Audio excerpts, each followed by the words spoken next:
Bonjour à tous les Camerounais. Je viens ici vous raconter ma désolation. J'ai une histoire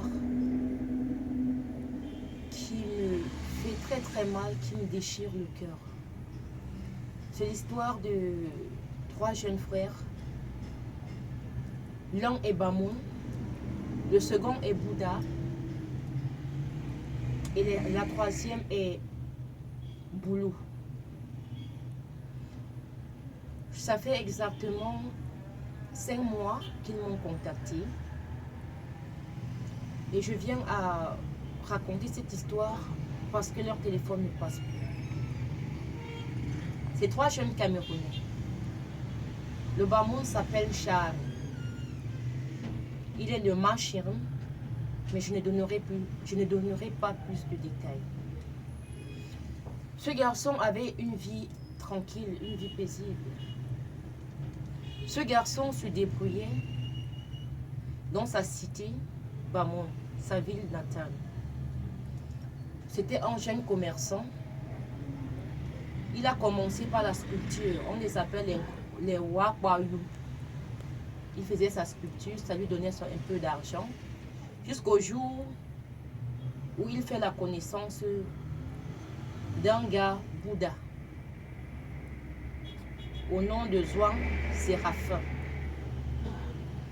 Alors, Zouang lui dit, ils peuvent devenir riches, que la souffrance n'est pas bien, il voudrait changer de vie. Et il lui propose d'aller voir un grand marabout, Maître Mustapha. Ils sont allés voir Maître Mustapha. Alors, quand ils arrivent chez Maître Mustapha, il leur dit, c'est facile d'être riche, il faut juste avoir le courage. Et il leur dit,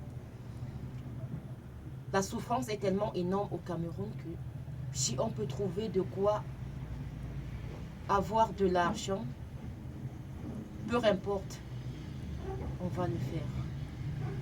Maître Mustapha les a écoutés religieusement et il a décidé enfin de leur donner ce qu'il devait leur permettre d'avoir beaucoup d'argent.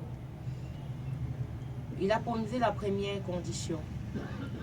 Vous irez avec ce portefeuille qui vous donnera 2 millions de francs chaque semaine. Ils ont pris et ils ont remercié Maître Mustapha. Ils sont partis. Ils n'y croyaient pas. Mais effectivement, au bout de la fin de la semaine, ils ont vu 2 millions de francs dans le portefeuille. Ils sont devenus subitement riches. Ils ont acheté voiture, ils ont acheté terrain, ils ont construit maison, ils avaient une vie de rêve. Et tous les membres de la famille ont commencé à les célébrer. Rapidement, le Bamoun est tombé sur Evina, la fille du Sud. Evina, jeune, étudiante de soie, n'a pas voulu louper cette occasion. Elle s'est agrippée là-dessus. Elle avait trouvé son homme. Charles lui a promis maison, billets d'avion et autres, choses qu'il a respectées. Entre-temps, la relation a grandi et ils ont choisi de se marier. Le Bouddha continuait dans sa quincaillerie, dans ses avions et autres, toujours en plan business. Le Bamoun aussi, la fille, le trio, ils ont eu un succès. Et un jour, Maître Mustapha leur fait une notification. Il faut revenir le voir. Ils sont partis voir Maître Mustapha sans toutefois amener la fille Evina. Une fois chez Maître Mustapha, il leur dit, actuellement, vous allez commencer à remplir les conditions. Vous avez eu beaucoup d'argent.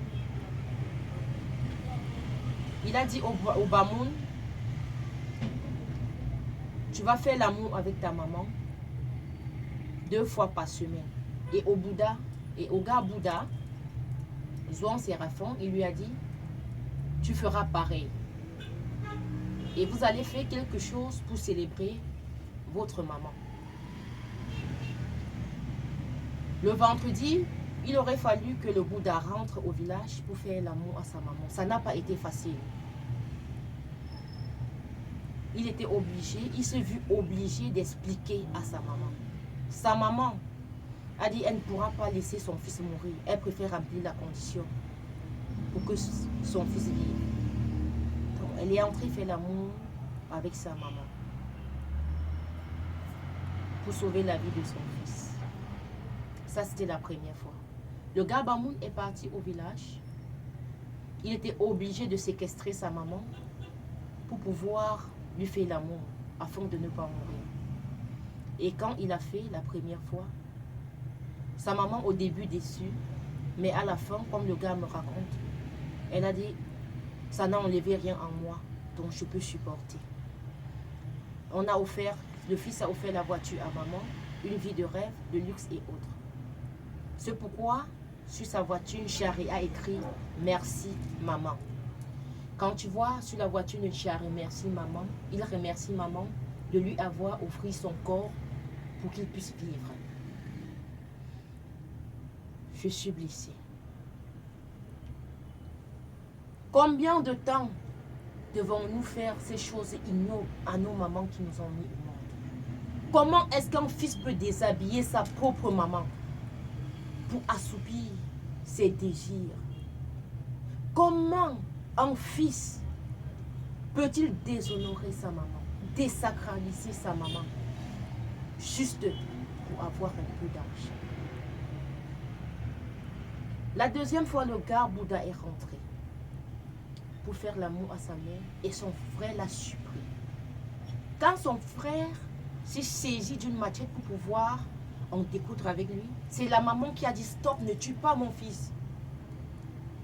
S'il est sorti par là, il peut rentrer à l'intérieur et ça ne fera rien. » Quelle perdition! Quelle perdition! Ça nous apporte quoi de détruire ce monde? Qu'est-ce qu'on enseigne à nos jeunes frères? La valeur n'a plus sa place dans notre société. Je ne vais pas dire que tous les Bouddhas le font. Je ne vais pas dire que tous les Bamoun le font. Je ne vais pas dire que c'est tous les Boulous qui le font à cause des Vina, à cause de Chari ou de Zoa. Je veux dire, dans chaque région, il y a un Camerounais qui a vendu son âme au diable pour de l'argent. Je continue l'histoire. Alors, ils l'ont fait, ils ont amassé beaucoup d'argent et ils se sont retrouvés du côté de Dubaï. Une fois à Dubaï, les données ont changé avec Maître Mustapha. Il leur demande de manger la chair humaine et qu'ils devraient manger la chair humaine une fois par semaine et manger ce qu'ils défèquent dans leur sel, leur caca, pour plus de précision pour ceux qui ne comprennent pas, tous les jeudis à minuit. Ils n'ont pas pu respecter la première condition. Maître Mustapha a changé.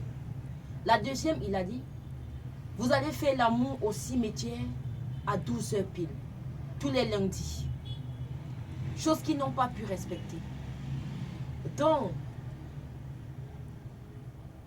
quand mon ami Charé m'a appelé, c'était pour que j'interpelle les uns et les autres à ne plus tomber dans ce piège.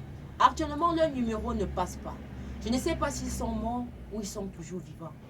Mais je demande vivement à tout le monde d'avoir la main sur le cœur, d'écouter la voix de Dieu, d'écouter souvent les parents.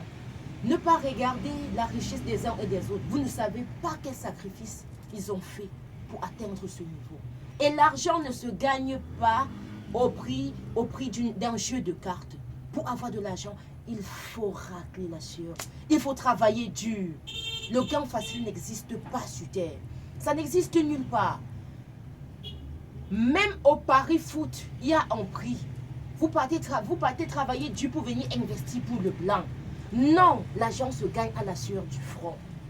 Même celles qui vendent ce qu'on appelle communément piment, c'est à la sueur de leur fesse qu'elles gagnent cet argent.